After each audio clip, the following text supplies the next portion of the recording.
पुराने जमाने की बात है। एक दूर दराज शहर में एक बाजार लगता था। इस बाजार में हर चीज बिकती थी, सोना, कपड़ा, मसाले।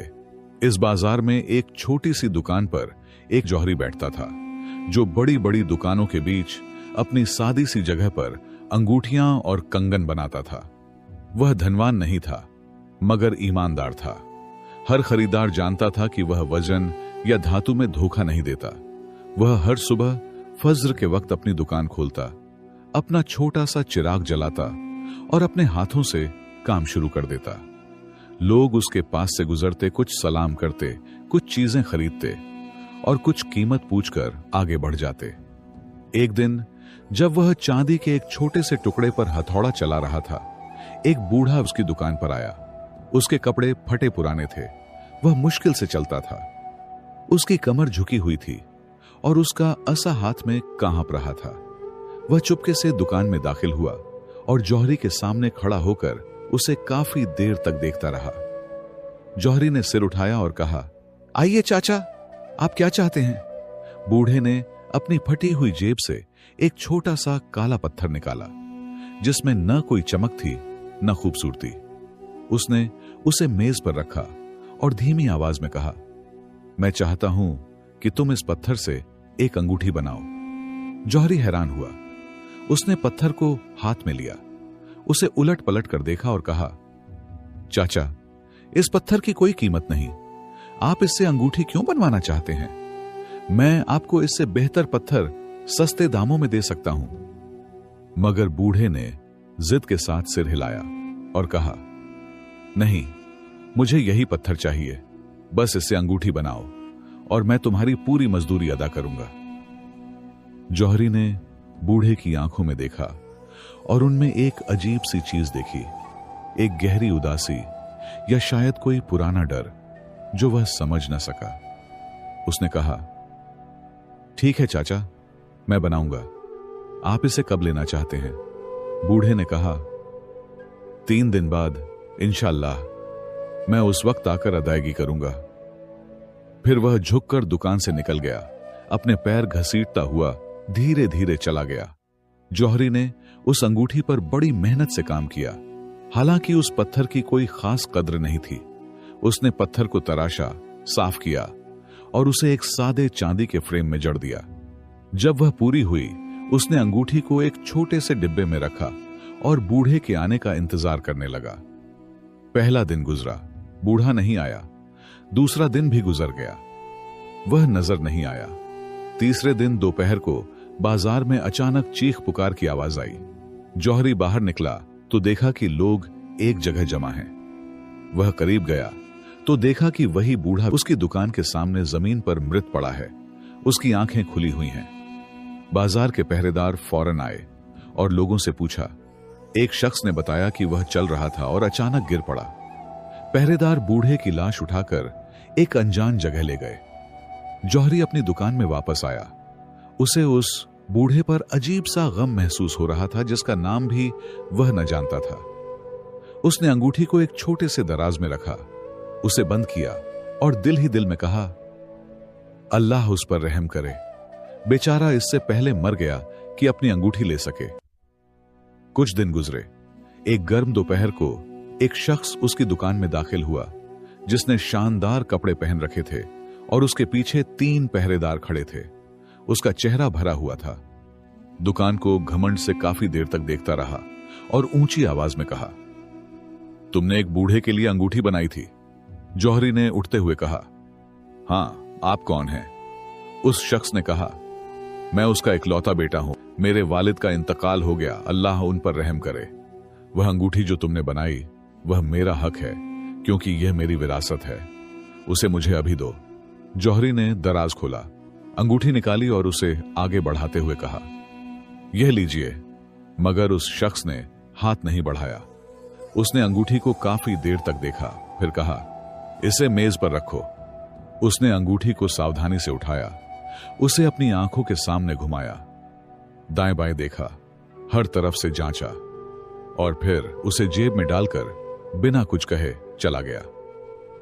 उसी रात जब जौहरी ने अपनी दुकान बंद की और अपने छोटे से घर जाकर सो गया। अचानक जोर जोर से दरवाजे पर खटखटाहट की आवाज से उसकी आंख खुल गई। उसने दरवाजा खोला तो देखा कि 4 पहरेदार उसके सामने खड़े हैं और उनके पीछे वही अमीर शख्स मौजूद है। एक पहरेदार ने कहा, हमारे साथ चलो, तुम पर चोरी का इल्जाम है। जौहरी घबराकर बोला, चोरी? कौन सी चोरी? मैंने कुछ नहीं चुराया। अमीर शख्स चीखा, तुमने जो अंगूठी मुझे दी वह नकली है। मेरे वालिद ने उसमें कोई कीमती पत्थर छिपाया था और तुमने उसे चुरा लिया। जौहरी ने कहा, यह झूठ है, मैंने अंगूठी बनाई और उसे हाथ भी नहीं लगाया। पहरेदार ने कहा, खामोश, तुम हाकिम के सामने बात करोगे। उसे नंगे पांव घसीटते हुए ले गए। उसे अपनी बीवी को अलविदा कहने का मौका भी न दिया। अंधेरे रास्तों से गुजरते हुए वे उसे हाकिम के बड़े से महल में ले गए। महल ऊंची दीवारों से घिरा हुआ था। हाकिम एक ऊंची कुर्सी पर बैठा था और उसके पास वही अमीर शख्स खड़ा उसके कान में फुसफुसा रहा था। हाकिम ने हाथ उठाया और जौहरी से कहा, करीब आओ। जौहरी कांपते हुए आगे बढ़ा। हाकिम ने कहा, यह मुअज़्ज़ज़ शख्स कहता है कि तुमने उसके वालिद की अंगूठी से चोरी की है, तुम क्या कहते हो? जौहरी ने कहा, जनाब, मैं एक गरीब लेकिन ईमानदार जौहरी हूं। मैंने अंगूठी वैसी ही बनाई जैसा मुझसे कहा गया। बूढ़े ने मुझे सिर्फ एक काला पत्थर दिया था और मैंने उसे चांदी के फ्रेम में जड़ दिया। उसमें कोई छिपी हुई या कीमती चीज नहीं थी। अमीर शख्स गुस्से से बोला, झूठ! मेरे वालिद के पास एक नायाब कीमती पत्थर था जो उसने उस पत्थर में छिपाया था और इस जौहरी ने उसे चुरा लिया। जौहरी ने कहा, मैं अल्लाह की कसम खाता हूं कि मैंने कोई कीमती पत्थर नहीं देखा, बस एक सादा सा काला पत्थर था। हाकिम ने मेज पर हाथ मारा और कहा, बस, मैं इस मुअज़्ज़ज़ शख्स को बरसों से जानता हूं, वह सच्चा है। बताए, तुम एक गरीब जौहरी हो, तुम्हें कौन जानता है? यकीनन तुमने कीमती पत्थर चुराया। या तो इकरार करो और कीमती पत्थर वापस करो, या उसकी कीमत 100 दीनार सोना अदा करो। जौहरी का चेहरा पीला पड़ गया। उसने कहा, जनाब, मेरे पास 10 दीनार भी नहीं, मैं बेगुनाह हूं, अल्लाह गवाह है। मगर हाकिम ने हाथ हिलाया और पहरेदारों से कहा, इसे जेल में डालो जब तक कि वह इकरार न करे या अदायगी न करे। उसे घसीटकर एक छोटी, ठंडी, अंधेरी और बदबूदार झंझाना में फेंक दिया गया। उसकी जमीन गीली थी और छत में एक पतली सी दरार से हल्की सी रोशनी आती थी। वह जमीन पर बैठ गया, अपने घुटनों को सीने से लगाया और रोने लगा। वह अपनी बीवी, अपनी दुकान और अपनी जिंदगी के बारे में सोच रहा था जो एक झूठ की वजह से खत्म हो गई। पहला दिन गुजरा, कोई ना आया। दूसरे दिन एक पहरेदार ने उसे सूखी रोटी का टुकड़ा और गंदला पानी दिया। तीसरे दिन 2 पहरेदार आए। उन्होंने उसे लाठियों से मारा और कहा, इकरार कर, आराम मिलेगा। उसने कहा, मैं बेगुनाह हूं। उन्होंने उसे और मारा और खून से लथपथ छोड़कर चले गए। चौथी रात वह कोने में चुपके से सिसक रहा था कि अचानक एक धीमी आवाज दूसरे कोने से आई, तुम क्यों रो रहे हो? वह घबरा कर उठ बैठा। दरवाजा लोहे से बंद था। कोई अंदर कैसे आया? उसने अंधेरे में देखा तो एक दरवेश का साया नजर आया, जैसे वह शुरू से वहां बैठा हो और उसे अब तक न देखा हो। वह एक बूढ़ा दरवेश था जिसने फटा पुराना खाकिस्त्री लिबास और सिर पर एक पुराना सफेद कपड़ा लपेट रखा था। उसकी आंखें अंधेरे में हल्के अंगारों की तरह चमक रही थीं। जौहरी ने कांपती आवाज में कहा, तुम कौन हो? यहां कैसे आए? उसने फौरन जवाब नहीं दिया। उसने धीरे से हाथ बढ़ाया जिसमें एक छोटा सा मिट्टी का प्याला था। उसने धीमी आवाज में कहा, जैसे कुएं की गूंज हो, यह पानी पियो। घबराओ नहीं, तुम अल्लाह पर भरोसा रखो। तुम यहां ज्यादा देर तक नहीं रहोगे। जौहरी ने उसका चेहरा देखने की कोशिश की और कहा, तुम कौन हो? क्या किसी ने तुम्हें भेजा? उसने कहा, बस, मैं अल्लाह का एक मामूली सा बंदा हूं और मेरे जिम्मे एक काम सौंपा गया जो मुझे करना है। जौहरी ने कहा, तुम मुझसे क्या चाहते हो? उसने कहा, मैं तुमसे कुछ नहीं चाहता, मैं तुम्हें इस कैद खाने से रिहाई दिलाने आया हूं। फिर उसने प्याले में साफ पानी डाला जो उसने कभी न देखा था। वह अंधेरे में चमक रहा था जैसे तरल रोशनी हो। उसने प्याला उसे दिया और कहा, इसका आधा पियो और बाकी कैद खाने की जमीन पर उंडेल दो, कोई सवाल न करो। जौहरी ने कांपते हाथों से प्याला लिया और पिया। पानी ठंडा और मीठा था। उसने उसके दिल को जिंदा कर दिया। फिर उसने बाकी आधा पानी जमीन पर उंडेल दिया, जैसा उसने कहा था। जब उसने सिर उठाया कि उसका शुक्रिया अदा करे, वह गायब था। वह उसे ढूंढता रहा, पुकारता रहा, मगर कोई न था। वह हैरान बैठ गया। क्या यह ख्वाब था? मगर प्याला अब भी उसके हाथ में था। फिर उसे तेज थकावट हुई और वह सो गया। उसी रात आधी रात को मोहल्ले वालों की आंखें जोरदार चीखों से खुल गईं, जो अमीर शख्स के घर से आ रही थीं। लोगों ने दरवाजे खिड़कियां खोलीं तो देखा कि वह शख्स गली में खड़ा चीख रहा है, पानी, पानी, मेरा घर डूब रहा है। लोग उसके घर गए, मगर उन्हें कोई पानी न मिला। सब कुछ सूखा था। उन्होंने कहा, कोई पानी नहीं जनाब, घर सूखा है। मगर वह चीखता रहा, तुम नहीं देख सकते, पानी कमरे भर रहा है, दीवारें लाल पानी बहा रही हैं। लोगों ने कहा, शायद यह ख्वाब है, आओ हम तुम्हें बिस्तर पर ले जाते हैं। उसे जबरदस्ती घर ले गए, मगर वह सुबह तक चीखता रहा। सुबह होते ही वह शख्स दौड़ता हुआ हाकिम के पास गया। उसका चेहरा पीला और आंखें लाल थीं। वह बिना इजाजत हाकिम के पास पहुंचा और कहा, उस जौहरी को फौरन जेल से निकालो। हाकिम ने हैरत से कहा, क्यों, क्या तुमने नहीं कहा कि उसने चोरी की? उसने कहा, हां, मगर रात को मेरे घर में अजीब चीजें हुई जो मैं समझ नहीं सकता।